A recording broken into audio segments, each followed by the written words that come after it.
Moi, salut nous dans Jésus qui gagne tout pouvoir. Je dis à faire 130e jour depuis que nous poursuivons avec programme nous, objectif nous qui s'est révélé toute Bible pendant l'année, sorti Genèse pour arriver à Apocalypse. Que nous Dieu béni, que nous Dieu glorifié dans la vie. Je dis à nous parler, sorti dans 2 Chroniques chapitre 8 pour arriver dans 2 Chroniques chapitre 11. 2 Chroniques chapitre 8. Roi Salomon te prend 20 ans pour bâtir Caille Seigneur à Caille Palais. Li rétablit toute la ville roi Hiram te bali, li voye moun peuple Israël arrêté là-dedans. Après ça, l'al attaqué la ville Amat dans Zoba, li pour aller. Li rebâti la ville Tadmor dans désert ensemble avec toute la ville dans zone Amat là pour servir de provision. Salomon rebâti et Bétouan en haut ak Bétouan en bas. Li bien protégé yo ak miraille en bas. Gros portail ak bas pour fermer yo. Li rebâti la ville Balat. Toute la ville côté, li te fait dépôt provision. Toute la ville côté, yo te gade choual yo ensemble ak choual la yo. Li bâti tout ça li te fait l'idée bâti dans la ville Jérusalem, dans le pays Liban et dans tout l'autre pays qui était sur l'autre lieu. Les moun Israël yo te fin prend pays Canaan pour yo, gen un pile nan moun ancien met pays ya yo pat touye. Yo te kite yo rete dans pays ya, te gen moun Amori, moun Et, moun Ferezi, moun Iva, moun Jebis, moun Ferezi, moun Iva, moun Jebis. Se petit moun sa yo Salomon te pon servi esclave pour faire corvée. C'est ça fait jounen jodia, Salomon pas fait aucun monde dans peuple Israël là servi esclave. Li te fait au service soldat, officier, chef, capitaine, à commandant chalage yo, à cavalier yo. Te gen 250 moun gouverneur yo te choisi pour servir Foreman. C'est yo qui te responsable contrôler tout travail qui t'a fait yo. Salomon fait madame li, petite fille Pharaon quitter la ville David, arrêté dans kay li te bâti pour li ya. Li t'a dit dans quel ata madame moi pas gen doit arrêter dans kay David ou à pays Israël parce que tout côté boîte contre Seigneur te passé, c'est côté qui fait pour rester à part pour bon Dieu. Salomon te offri bête pour yo boule net pour bon Dieu sous l'autel il te fait bâti pour Seigneur devant temple. Il offri bête pour yo boule net pour Seigneur d'après l'ordre Moïse te bail dans la loi pour chaque jour fête, pour jour repos yo, pour jour la lune nouvelle yo, ak pour 3 jours fête yo fêter chaque année yo. Qui veut dire fête pain sans litre vin yo, fête récolte yo ak fête jour pa yo. D'après règlement David papal, te bail liberté chaque groupe dans travail pa yo, prêt pour yo faire service pour bon Dieu. Moun levi pour faire l'orange Seigneur et puis aider prêtre dans travail yo d'après ça qui fait chaque jour fait yo les bail chaque groupe garde portail top plan les travail yo dans chaque portail d'après l'autre David moun bon Dieu te quitté. C'est comme ça yo te suivre tout petit détail qui dans l'ordre roi David te bail pour prêtre yo ak pour moun levi yo ata l'ordre li te bail pour trésor temple. C'est comme ça tout moun Salomon te vle faire a te fin fête. Depuis jour yo t'a fouillé fondation temple Seigneur, jour qui yo finil, temple Seigneur pas manqué rien encore pour le finir. Après ça, Salomon allait la ville et Zorobabel ak la ville et là-bas la mer rouge là dans portion terre qui pour moun Edom yo wa Hiram te voye bâtiment ensemble ak moun pays li qui te kon la mer bay Salomon pour servir ensemble ak moun Salomon yo sous bâtiment yo. Se chef qui t'a servi dans le gouvernement, Hiram yo qui te vin remettre bâtiment yo. Marin Hiram yo voyager ensemble ak moun pa Salomon yo, rive pays au fi côté yal chercher 13 tonnes l'eau pour te bay Salomon. Te wa chapitre 9. La reine pays se ba tande parler qui qualité moun Salomon teye. Li voyager pour la ville Jérusalem pour sonder connaissance Salomon avec quelques questions difficiles. C'est comme ça. Li mene en pile moun avec ak en pile chameau chargé au dé. Fait sorti bon. Quantité l'eau ak pierre coûte cher. Les rivé devant Salomon, li pose toute qualité question, li te fait li demander. Salomon même répond toute question li yo. Pas de gen rien qui était trop difficile pour lui répondre. La reine PSC ba ouais Jean Salomon te gen en pile pour comprendre, li ouais palais li te bâti a, li ouais qualité manger ou te servi sous table, kay li te fait bâti pour chef li yo, Jean li te organize moun kap travay nan palais a, rad uniforme yo te gen, domestique qui tap servil, boisson ak bet li te offri pour boule net pour Seigneur et nan temple lan, lè li wè tout ça, li perdi la parole si tellement li te saisi. Li di wa Salomon kon ça, sa m'te tande nan pays et m'sou ak sou bon comprend nous hein, c'était vrai mais ça moi te tande a c'est pas rivé même dans point de pied ça j'ai moins ban moins bon comprend nous ak richesse ou pi plus longtemps parce que ça ou te dit à la belle chance moun pa ou yo gagné à la belle chance pour moun k'ap travay avec ou yo toujours là devant ou ap tande gros parole sagesse k'ap sorti dans bouche. Louange pour Seigneur, bon Dieu ou là, li montre Jean li content avec ou, li mette ou chita sous fauteuil li a pour te ka wa pays Israël là. Li même qui remet pays Israël là, li vle pour yo pour pays a pas jamais disparaître. Li mette ou wa et pour qu'un pays dans l'ordre, dans bon chemin, sans parti pris. La reine Seba fait wa cadeau 3 tonnes et demi l'eau à quantité fait sorti bon à un pile pierre coûte cher. Pas de jamais rive dans pays Israël la quantité fait sorti bon tant que ça la reine Seba te bay wa Salomon le ça. Moun Hiram yo ensemble avec moun Salomon yo qui te al chercher l'eau dans pays au fi, te porté en gros quantité bois corail ak un pile belle pierre coûte cher sorti dans même pays a. Salomon servi ak bois corail yo pour faire dans plancher dans temple lan ak nan palais a. Li fait guitare ak banjo pour musicien yo ak bois sa tout. Yo pas jam wè bagay kon sa nan pays Juda avant.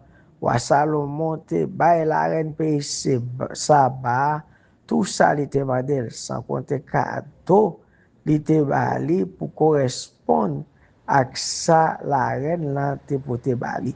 Après ça, la reine nan tourne nan pays sa ba, ensemble ak tout moun qui te avec yo. Chaque année, wa Salomon te recevoir 25 tonnes l'eau, sans compter l'argent li te recevoir nan men moun k'ap fait trafic yo ak moun k'ap fait commerce yo. tout moun roi pays Arabi yo a gouverné peuple Israël yo te pote l'or ak l'argent. Bay Salomon tout, Salomon te fait des 100 gros plaques protège fait. Li te fait couvrir yo ak couche en l'or li qui pesait 15 livres. Li fait 300 ti plaques protège. Li fait couvrir yo chaque ak yon couche l'or qui pesait 6 livres. Li mette toute plaque protège sa yo dans salon rak bois pays Liban. Li fait tout yon gros fauteuil ak kon éléphant. Li ak kon éléphant. Li fait un gros fauteuil à corne éléphant. Devant fauteuil ça, li fait un gros fauteuil à corne éléphant. Li fait couvrir avec plus bonne qualité l'or qui gagne. Pour arriver bon fauteuil là, c'est pour te monter 6 marches escalier. Devant fauteuil là, te gen un petit banc fait à l'or pour voir longer pied li. Fauteuil là te gen 2 manches. Sous côté manche yo, sous chaque bord te gen portrait yon lion. Te gen 12 lions sous manche escalier yo, de sous chaque manche dans 2 points yo. Pas gen aucun autre pays qui te gen yon fauteuil pour pareil ak ça. Tout gode wa Salomon te servi pour les bois te fait à l'or. Tout bagay qui te servi dans salon forêt Liban te fait avec bon l'or. Yo pas servi avec l'argent même parce que sourey Salomon l'argent métal pas gen pile valeur. Li te gen une quantité bâtiment pal qui t'a voyagé aller dans pays tassis c'est moun Iram yo qui te mené yo pour li. Chaque 3 ans, bâtiment yo te tourné chargé avec l'or argent kon éléphant, pan ak macaque. Roi Salomon te pi riche parce que tout l'autre roi yo. Li te gen plus bon comprendre parce que tout roi, tout partout te vin ouais Salomon pour tant de qualité, belle sagesse. Bon Dieu mette dans bouche li. Chaque monde qui te vin ni te pote cadeau pour lui. Bagay li fait avec l'argent et puis avec l'or. Radzam fait senti bon. Choix la millet. Chaque année, c'était comme ça. Salomon te gen 4000 kay côté li te mette. Choix li yo ak chalage. Ak 12 000 cheval pour soldats cavaliers yo. Li mette yon portion dans la ville côté li te gen chariot. Reste yo li mette yo la ville Jérusalem bon côté. Salomon te seul chef sous tout roi qui t'a gouverné depuis la rivière l'Euphrate rivé dans le pays Philistin, jouk sous frontière pays l'Égypte. Pendant toute reli, argent te tankou roche la ville Jérusalem. Bois cette même ou te joine ça en quantité tankou pied sycomore dans rak bois dans plein pays Juda. C'est dans pays l'Égypte ak dans tout l'autre pays Salomon te fait chercher choix yo. Tout reste histoire Salomon depuis premier jour il te monté ou arrivé jour dernier jour nous joignons dans livre histoire prophète Nathan dans livre message Akija mon la ville Siloa ak dans livre vision prophète Ido qui parlait sur roi Jéroboam petit Nebat là Salomon te roi la ville Jérusalem il te gouverné tout peuple Israël là pendant 40 ans les mourir yo enterré dans la ville David papal c'est Roboram petit li qui te monté roi dans place li 2 Chroniques chapitre 10 Roboram monté la ville Sichem parce que c'est là tout peuple Israël a net semblé pour faire le roi Les Jéroboam petit garçon ne bat là te dans pays l'Égypte côté li te al caché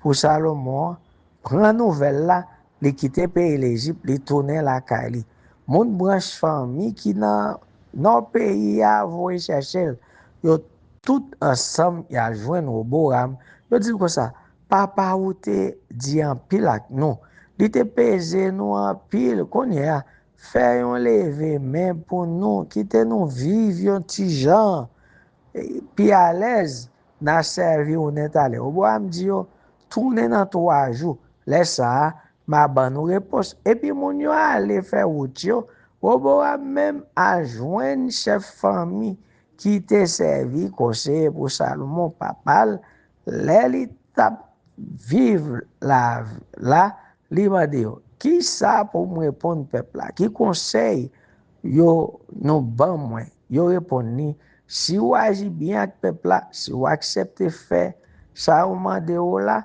si vous parlez bien avec eux, il y a toujours servi. Mais, au bout de pas écouter, on sait grand moun yo te bali, là, jouen jeune garçon qui te levé ensemble avec eux. Les fini qui étaient toujours là pour bal conseil tout. Les dit qui conseille nous ta ban moi? Qui ça pour moi répondre peuple là qu'a demandé pour me faire yon lever main pour yo. Jeune garçon camarade li dit yo répondre mais ça wa di moun sa yo ka plein pour papa ou qui t'a pesé yo et puis qu'a demandé ou faire yon lever main pour yo wa. Pas di yo si papa te dit ak nous moi-même m'a pidi passer oui wadi yo papa m'ta pesé nous en bas chailou moi-même c'est mette sous chail là encore papa m'te bat nous ak fouette moi-même m'a passé fouette là en bas son pour me battre nous 3 jours après vrai Jéroboam tourner ensemble avec tout le monde Israël yo vinn joindre nous à Roboam Jean li te dit wa pas écouter conseil grand monde yo li parler dit ak peuple là li répond yo jeune garçon yo te bal conseil là li dit yo papa m'te pesé nous en bas chailou moi même m'a mette sous chay n'a poté déjà papa m'te bat nous ak fouette moi même m'a passé fouette là en bas sans pour nous c'est comme ça wa pas accepter faire ça peuple a mandé là ça c'est travail Seigneur même qui te voulait pour ça li te voye à qui ja pour faire si loi al dit Jéroboam petit ne bat là rive vrai les peuples Israël là ouais wa pas sorti pour lui faire ça autrement de là yo répond wa yo dit nous pas gain rien pour nous ouais avec David nous pas gain rien pour nous séparer avec petit Isaïe nous même peuple Israël là ensemble en al la nous an quitte petit David yo dégagé yo pour côte yo ak famille yo c'est comme ça mon peuple Israël là viré do à la caillou yo quitté au Boram pour les gouverner seulement sous monde qui était dans portion tes branches famille Juda après ça roi au Boram voyé Adoram qui était responsable tout travail qu'on veut à bon côté mon Israël yo mais mon Israël yo kalon ne li roche jouk li mori laisse ça Waoboram pressé monter sous Charlie li couvrir aller la ville Jérusalem depuis laisse ça mon peuple Israël yo viré do bay mon famille David yo jouk journée jodia 2 Chroniques chapitre 11. Les Roboam arrivé la ville Jérusalem. Il semblait 180 000 soldats, nan plus bon soldat qui étaient dans branche famille Juda ak dans branche famille Benjamin. Il te fait l'idée algoumen ak mon pays Israël yo pour mettre yo en bas l'autre li encore. Mais bon Dieu parlait avec Shemaya, prophète, il a dit comme ça. Parler à Koboram, petit Salomon, à pays Juda, ensemble avec mon peuple Israël qui fait partie de branche famille Juda, avec branche famille Benjamin, dire comme ça, mais message, et moi-même Seigneur, moi voye ba yo, puis ganal goumen ak famille nou yo, tourne la kay nou, ça qu'arrive c'est travail moi, c'est moi-même qui vle le comme ça. Moun yo koute l'autre Seigneur vrai, yo pas monté al goumen ak Jéroboam. Roboam était la ville Jérusalem. Li monte pas dans en pile la ville pays Juda pour protéger. C'est comme ça, il renforce muraille la ville Bethléem là, et Taïm, Tekora, Betsou, Soko, Adulam, Gat, Maréchal, Zif, Adoraïm, Lakis, Aseka, Soreya, Ajalon, et bon, tout ça, c'est ville ak pa kite nan pays Juda ak nan pays Benjamin. Li renforce miraille rempart yo, li mette chef responsable yo, li fait bâti dépôt pour mette manger, l'huile ak divin. La fini. Dans chaque ville, li distribuye gros plaque protège ak freine en quantité. Ville sa yo te bien protégé. C'est comme ça.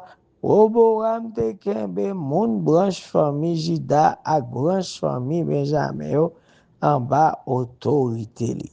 Prêtre yo ak moun Levi yo sorti tout partout dans pays Israël. Yo vin joindre Roboam. Moun Levi yo te quitté bête yo dans savane ak tout l'autre bien yo. Yo descend la ville Jérusalem ak nan pays Juda. Parce que Jéroboam wa pays Israël là ak tout roi qui te vin après yo te imposé moun Lévi yo fait service yo takou prêtre Seigneur.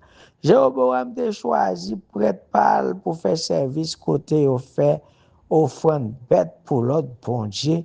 Li tap servi sous forme estati bouc cabrit ak titoro bœuf li te fait pour li yo. Dans tout pays Israël là, moun qui te vle servi Seigneur, bon Dieu peuple Israël là, ak tout ke yo fait takou moun Levi yo ak prêtre yo, yo descend la ville Jérusalem pour yo te ka ouvrir bête pour yo touyer pour Seigneur bon Dieu ancêtre yo. Ça te bay gouvernement pays Juda en pile force. Pendant 3 ans, yo kembe la ak Roboam, petit Salomon, yo vive Jean yo te kon vive sous roi David la ak roi Salomon. Roboam te marié ak malade petite fille Jérémoth qui était petite David ak Abigail, petite fille Eliab, petite fille Isaïe. Yo fait 3 petits garçons, Jérouche, Maria ak Saram. Après ça, Roboam marié ak Maka, petite fille Absalom, qui bali 4 petits garçons, Abijah, Ataï, Zika ak Shelomit. Roboam te gen en tout 18 madame mariée ak 60 maîtresses. Li te fait 28 petits garçons ak 60 petites filles. Dans toute madame mariée ak maîtresse li yo, c'est Maka, petite fille Absalom, li te pi reme. Comme ça, tout, li te pito Abijah, petit garçon Maka te fait pour Lia, parce que tout l'autre petit li yo. Li mette chef tout frère li yo, li te vle se li ki pou pran place te li mouri. Li te fait li de bay chaque petit garçon li yo yon responsabilité. Comme ça, li voye yo al rete tout partout dans pays Juda, dans pays ya Benjamin, dans toute la ville li te renforcé yo, li ba yo provision en quantité et puis li marié yo ak en pile femme. Que non mon Dieu béni, que non mon Dieu glorifié dans la vie, non? Et que gloire est manifestée dans la vie, nous, à confiance dans Jésus qui a tout pouvoir. Amen.